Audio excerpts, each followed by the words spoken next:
Anyways, you know what happened here now, Brian? I'll tell you, this is a hard television program to watch. You would agree, right? Well, NXT is hard to watch. AEW, it's hard to enjoy, but there are times where it's very easy to watch because you don't know what's going to happen next, but you may not like what it's going to be. Well, no, I think it's a hard program to watch because you have to work for it, because we've already established that if you're not doing your job as a dedicated viewer, if you don't record the program after this program so that you'll see the end of this program, you got to do that much work. But then I've got both of the DVRs that I'm in control of in this home set for AEW Dynamite, just to make sure the one doesn't have a problem. And I try to remember to set both of the DVRs for the Overrun also now, because it's become so comedic recently. But in this case, I forgot to set one of the DVRs for the Overrun. And 20 minutes before this parade of terror was over with, the horribleness and awfulness of it, which will never be forgotten, I'm in the TV room and all of a sudden the picture it digitizes on the DVR, and there's no sound, and it's jumping from like partial frames to partial, and it's completely screwed up. And you can neither watch it, nor hear it, nor goddamn fast forward it, because it's just all garbage, right? And I think, well, fuck, let me run up in the bedroom and say, and that one for the rest of the regulation show was just fine. But that's the one I'd forgotten to record the Overrun on. So I had to go through my normal channels to get somebody to send me the last 9 minutes of this fiasco.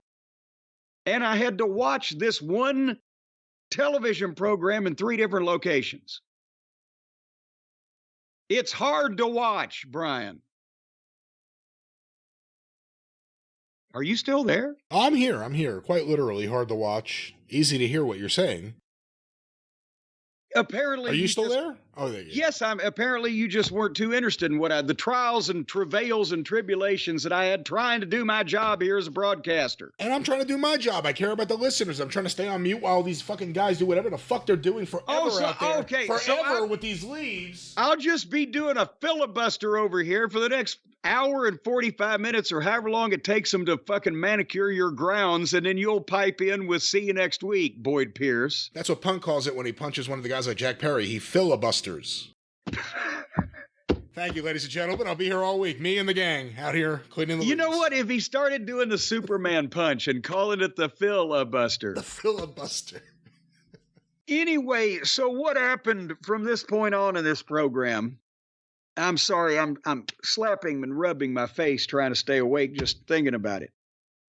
Is out in the parking lot, Christian Cage and the assorted people involved with him, except for the lizard, pulled up and started chasing Kip Sabian because they're upset. We're not sure exactly why they're upset, and nobody really cares to tell us, and we don't really care to find out, but they chased Pip all the way into the building and into the ring. And then, as we still don't know what the fuck is going on here, on the screen, Hook is walking.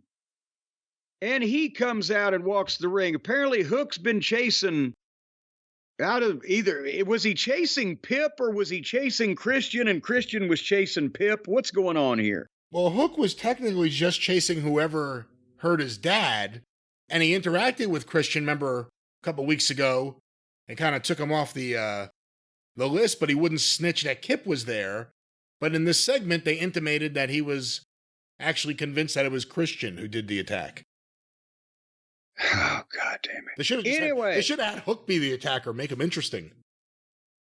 Boy, how the mighty have fallen there. Now he's just a weirdo wandering around doing stupid shit.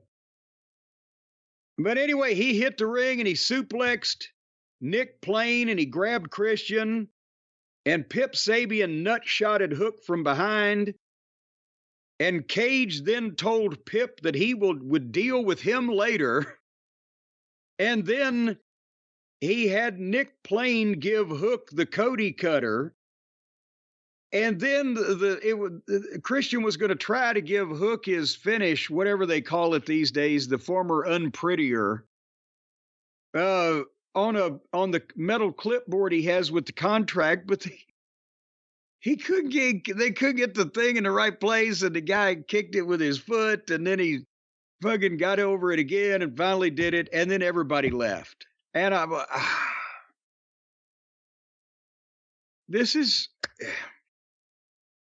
that's what we got.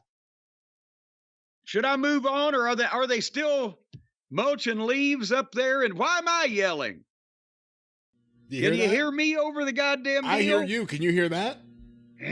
Yes, I can hear that. Is this louder? I'd rather hear the leaf blower. Oh, come on now. What's that supposed to mean?